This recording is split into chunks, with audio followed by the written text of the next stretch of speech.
जय हिंद जय भारत। आप देख रहे हैं अजय भारत मीडिया, जहां हम बनते हैं जनता की आवाज। गुरुग्राम गवा रहा आज एक ऐतिहासिक समझौते का। किसान चैम्बर ऑफ कॉमर्स साथ ही फेडरेशन इंडियन इंडस्ट्रीज के बीच में एक ऐतिहासिक समझौता हुआ है, जिससे कि किसानों की फसल के उचित दाम उन्हें मिल पाएंगे। इसके लिए काम किया जाएगा। यह संस्था पूरे भारत में काम कर रही है। इसके अलावा इस कार्यक्रम की गरिमामयी उपस्थिति रही एफआईआई के डीजी श्री दीपक जैन जी और दीपक मैनी, साथ ही नवीन गुप्ता की गरिमामयी उपस्थिति रही। कार्यक्रम के मुख्य अतिथि रहे चौधरी वीरेंद्र सिंह, पूर्व मंत्री हरियाणा भारत सरकार, और सोमनाथ शास्त्री जी, पूर्व कृषि मंत्री। इनके अलावा कार्यक्रम में शहर के कई अन्य गणमान्य व्यक्तियों ने भाग लिया, जो कि काफ़ी प्रसिद्ध इंडस्ट्रियलिस्ट भी हैं, और किसान चैम्बर ऑफ कॉमर्स की तरफ से भी काफ़ी लोग आए हुए थे। इस कार्यक्रम के अंदर किसानों की समस्याओं को लेकर बात की गई और आने वाले समय में किसानों को समस्या ना हो, उस पर विचार मंथन भी किया गया था। इस खबर को अंत तक जरूर देखें और हमारे चैनल को सब्सक्राइब करें, शेयर करें, लाइक करें, कमेंट्स जरूर करें इस खबर पे। धन्यवाद। जय हिंद जय भारत। एक हमारे बीच में अनमोल गुप्ता जी हैं, जो कि आ जाए मंच की तरफ। अनमोल गुप्ता जी। एफआईआई के नाते दो तीन एरियाज हैं जिन पे हम फोकस कर रहे हैं। पहला एरिया, किसानी में वैल्यू एडिशन कैसे आए। दूसरा एरिया, एंटरप्रेन्योरशिप एग्रीकल्चर सेक्टर में कैसे आए। तीसरा एरिया, जो 30-40% फसल खराब होती है, वो खराब होने से कैसे बचे। चौथा एरिया हमारा एक्सपोर्ट का है। एक्सपोर्ट मार्केट वैल्यू एडिशन करके हम कैसे कैप्चर कर सकते हैं, जो किसानों को डायरेक्ट बेनिफिट देगी। तो ये 3-4 मुद्दों पे जो हमारी एक्सपर्टीज़ है, और जो ज़्यादा किसानी की हमको समझ नहीं है एफआईआई के नाते, लेकिन केसीसी के एक्सपर्ट लोग हमारे साथ हैं। मिल के बैठेंगे, ब्रेनस्टॉर्मिंग करेंगे और कुछ ना कुछ उसका हल निकलेगा। जैन साहब, ये इम्प्लीमेंट कब तक होगा? आप समझौता है, इसको इम्प्लीमेंट होने में कितना टाइम? देखिए, ये कंटिन्यूस प्रोसेस है, बरसों बरस लगते हैं इस प्रोसेस में, लेकिन आज हमने चलना शुरू कर दिया है। आपस में समझौता करके हम इकट्ठे चलेंगे, ऐसा निर्णय कर लिया है, और फिर हमारे वरिष्ठ साथी साथ में हैं, आपके मार्गदर्शन में हम चलते रहेंगे। जब ये समझौता किसान हित में, समाज हित में और राष्ट्र हित में होगा, तो क्या फायदा? ये समझौता किसान हित में, समाज हित में, इंडस्ट्री हित में, राष्ट्र हित में, क्योंकि इसमें किसी का कोई व्यक्तिगत लाभ नहीं है। ये देश के ही काम आने वाला है। किसानी का जो सेगमेंट है, उसमें वैल्यू एडिशन जब होगी तो अगली जनरेशन भी ये विचार करेगी कि मैं किसानी ना छोड़ूं और मैं किसानी के फील्ड में ही रहूं। अगर 1 एकड़ के अंदर लाभ की प्राप्ति मेरे अनुमान से 2 से 3 लाख रुपए प्रति एकड़ अगर आती है नई टेक्नोलॉजी लगा के, तो नई जनरेशन भी किसानी की ओर मुड़ेगी, ऐसा मुझे लगता है। 2-4 साल लगेंगे, लेकिन हम हिम्मत नहीं छोड़ने वाले। धन्यवाद। ये तो प्रोजेक्शन मैं नहीं बता सकता, इसे निर्धारित जो नीति निर्धारण करने वाले लोग हैं वही बताएंगे। परंतु ये जो आज पहल हुई है, आज जो इनिशिएटिव लिया है, कि बिजनेस और किसान, खासतौर से वैल्यू एडिशन करने वाले उद्योग और कृषक के बीच सीधा संबंध यदि स्थापित हो जाता है, तो ये एक दूसरे से स्पर्धा करने के बजाय, एक दूसरे के हित का विरोध करने के बजाय आपस में जो सहयोग होगा, उससे स्वतः जो बिचौलिए की लाइन है वो कम हो जाएगी। सीधा उद्योग किसान से खरीद करेगा, और ये जो प्राइस गैप रहता है, जो किसान को दाम मिलता है और जिस दाम के ऊपर उपभोक्ता को चीज़ मिलती है, वह स्वयं कम हो जाएगा। तो उसका जो लाभ है वो सीधा सीधा किसान को मिलेगा।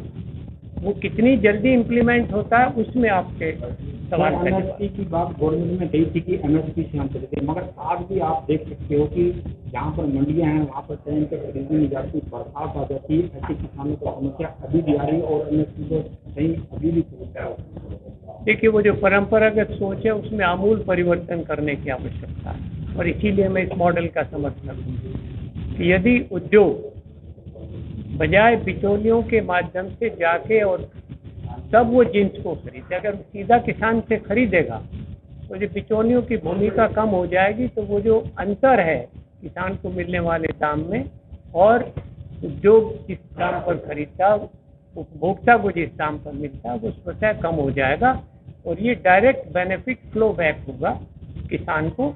तो ये अभी शुरुआत है, जैसे ये चलेगा मुझे लगता है कि ये अंतर स्वतः समाप्त हो जाएगा। और अगर ये संबंधावली स्थापित हो जाती है और सस्टेन करती है तो एमएसपी की कंसेप्ट रिडंडेंट हो जाएगी। सर, एफआईआई के बारे में जैन साहब ने बता दिया, आप थोड़ा हमें केसीसी के बारे में बताओ, केसीसी का क्या रोल होगा? केसीसी का रोल तो ये है ना कि आज केसीसी इस बात का माध्यम बना है, जो हम मॉडल आगे जिसको प्रोजेक्ट कर रहे हैं कि भविष्य में ये इक्वेशन बनेगी, ये समीकरण बनेगा किसान और उद्योग के बीच में, और किसान और निर्यात के बीच में, किसान और उपभोक्ता के बीच में। केसीसी ने उस अध्याय का प्रारंभ किया है, इसी भूमिका को आगे बढ़ाना है। यही भूमिका, जितने भी अनाज है जिनके पौष्टिक तत्वों का जो एक समूह है, जो न्यूट्रिशनल प्रोफाइल है, वो मोटे अनाज की बेहतर है। उससे भारतीय नहीं बल्कि पूरे वैश्विक समाज के स्वास्थ्य के ऊपर एक अनुकूल प्रभाव पड़ने वाला है। जो गेहूं और चावल खाने से बहुत सारी बीमारियां, ग्लूटेन और दूसरी एलर्जी और वो तकलीफें होती हैं, तो जो बेसिक न्यूट्रिएंट्स और मिनरल्स वगैरह हैं वो मोटे अनाज में बेहतर उपलब्ध होते हैं, तो स्वास्थ्य के लिए भी बहुत कल्याणकारी है। धन्यवाद। देखिए, मेरा मानना तो ये है कि एक नए दिशा में, नए परिवर्तन के साथ हम आगे बढ़ रहे हैं। हमारा देश और देश ही नहीं दुनिया में जो टेक्नोलॉजी का युग है ये, इसमें किसान ने भी अपने तरीके से नई तकनीक का इस्तेमाल करके अपनी प्रोडक्शन को, अपने उत्पादन को बढ़ाया है। और ये ज़रूर है कि अभी तक उसको जो उसने मेहनत करके इस देश को अन्न के मामले में और अन्न के मामले में स्वावलंबी नहीं बल्कि दूसरे देशों में एक्सपोर्ट करने का एक काम किया है, ये बहुत बड़ी एक देन है भारत के किसान की और कृषि की। और हम ये सोचते हैं कि उसको जो उसने ये कुछ किया है पिछले 70-75 साल में, उसको उतना मिल नहीं रहा जिसका कि वो हकदार है। तो एक किसान चैम्बर ऑफ कॉमर्स की हमने इसीलिए स्थापना की थी कि हम उद्योग से जुड़ सकें, व्यापार से जुड़ सकें। और जैसे जैन साहब ने कहा कि हम एक्सपोर्ट से जुड़ सकें, इन चीज़ों को देखते हुए एक प्रयास है कि जो देश की दूसरी जैसे उद्योग है, कॉमर्स है, इंडस्ट्री का और ट्रेड है, व्यापार है, इन सारी चीज़ों से हम जब मिलके काम करेंगे तो कहीं ना कहीं हमारे को रास्ते मिलेंगे जिससे कि किसान की आर्थिक अवस्था पे एक बड़ा उसको एक क्वांटम जंप जिसको हम कहते हैं वो मिले।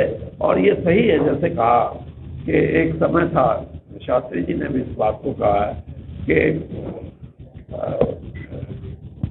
जो युवा पीढ़ी है खेती से उसका नाता टूट रहा है, क्योंकि वो समझता है कि खेती अब कोई फायदे का सौदा नहीं है, इसलिए वो दूसरी चीज़ों में जाना चाहता है। तो अगर अर्थव्यवस्था में वो अपना पूरा हिस्सा उसको मिलना जब शुरू हो जाएगा, तब वो बच्चे जो इस दिशा में जा रहे हैं कि हम खेती नहीं करेंगे, उनको लगेगा कि हम अपनी ज़मीन से, अपने उत्पादन से और अपनी क्षमता से और जो आर्थिक व्यवस्था में हमारे को मिलना शुरू हुआ है वो वहीं टिकेगा और उससे उसका जो खेती भी सुरक्षित रहेगी, क्योंकि ये बड़ा देश है।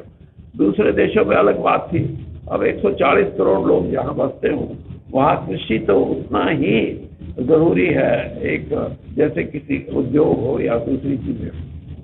सर मोटा अनाज की बात थी कि मोटा अनाज में अभी गवर्नमेंट ने जोर दिया है, मोटा अनाज के हम किस ऐसे प्रोडक्ट बनाकर महंगे दामों को बेच सकते हैं किसानों को पहुंचाएंगे? देखिए, जो ये सुझाव आया है सरकार की तरफ से, ये एक तो खेती का जो करने का जो साइकिल है, जैसे कहते हैं ना कि पैडी वीट, वीट पैडी, इससे बदलेगा।